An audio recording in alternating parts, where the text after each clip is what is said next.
we absolutely have to get the majority back, because when you're in the minority, you can't do much except try to show what the world or the country what the majority's doing to them. So we have to get the majority back. And when we get the majority back, then we have to build coalitions with our members. And the number one, like I said in my opening remarks, number one thing we have to do is get spending under control. And how we do that, when you look at what spending's done this fiscal year and last fiscal year, it's grown over 20%.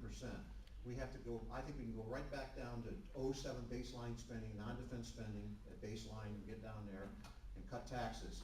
And if you look at when Zach Space took office in January of 07 and Nancy Pelosi took over as Speaker, the federal deficit was $162 billion. The federal deficit last year was $1.42 trillion, and probably going to be $1.8 trillion this year.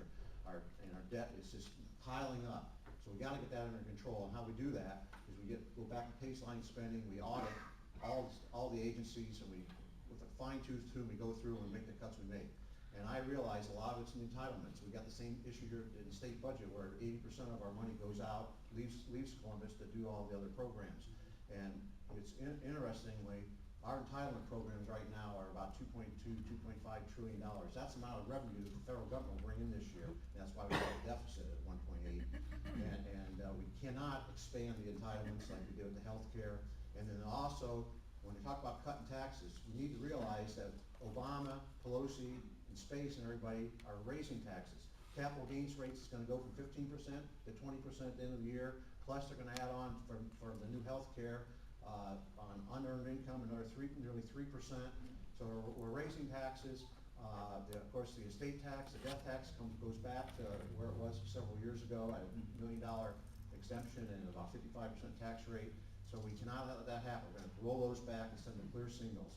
And that's how we get under control. We get serious about spending. And if you chart this out, we'll go back 20 or 30 years. The federal revenues have gone like this. But spending at the federal level has gone like this. We don't have a revenue problem with the federal government. We got a spending problem.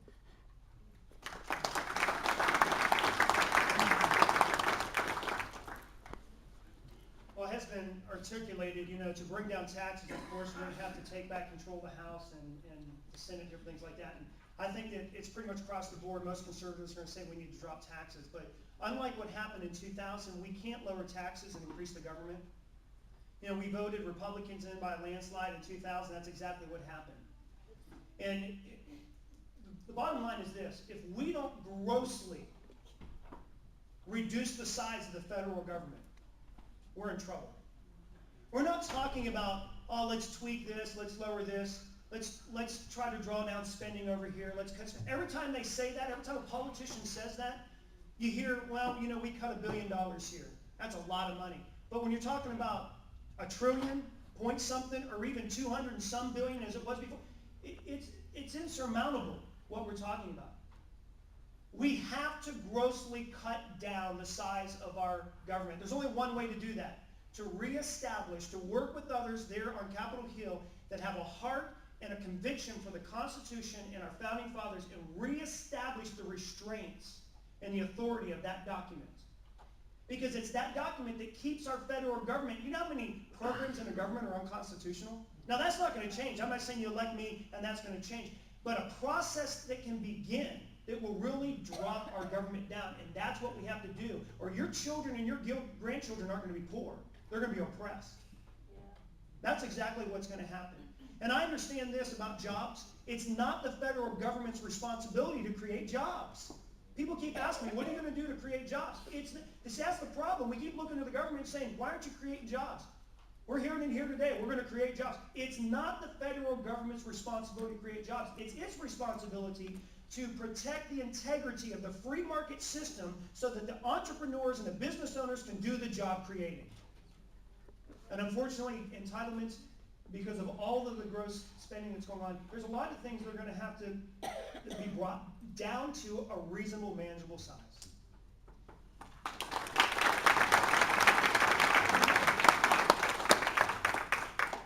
When you start talking about taxes, jobs, and the economy, you've got to start with healthcare takeover. $570 billion in new taxes in that piece of legislation alone. Ladies and gentlemen, you've got to have somebody who's going to go to Congress and repeal the healthcare takeover.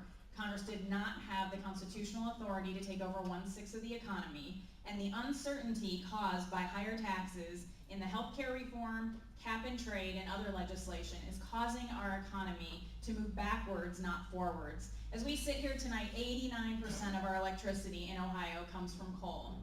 We have got decades of reserves right here in this district, and cap and trade is going to tax not just our electricity, but it's going to cost us jobs in manufacturing, distribution, transportation, farming, coal mining. We can't afford to lose the jobs, we can't afford to pay the higher taxes, and that's certainly not helping our jobs or our economy.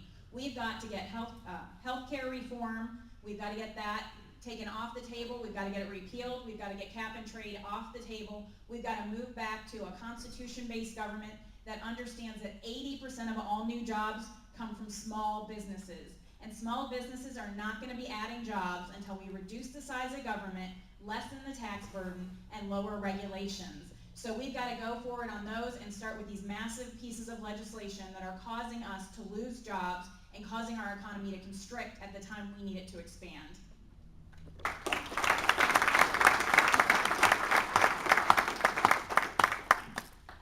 Well, I think the subject was about Republicans growing government. And you know, that's been part of the problem. I believe that's why we have such a Democrat Congress and a president, is because we elected Republicans and they grew the government, and we kind of got tired of Republicans growing the government.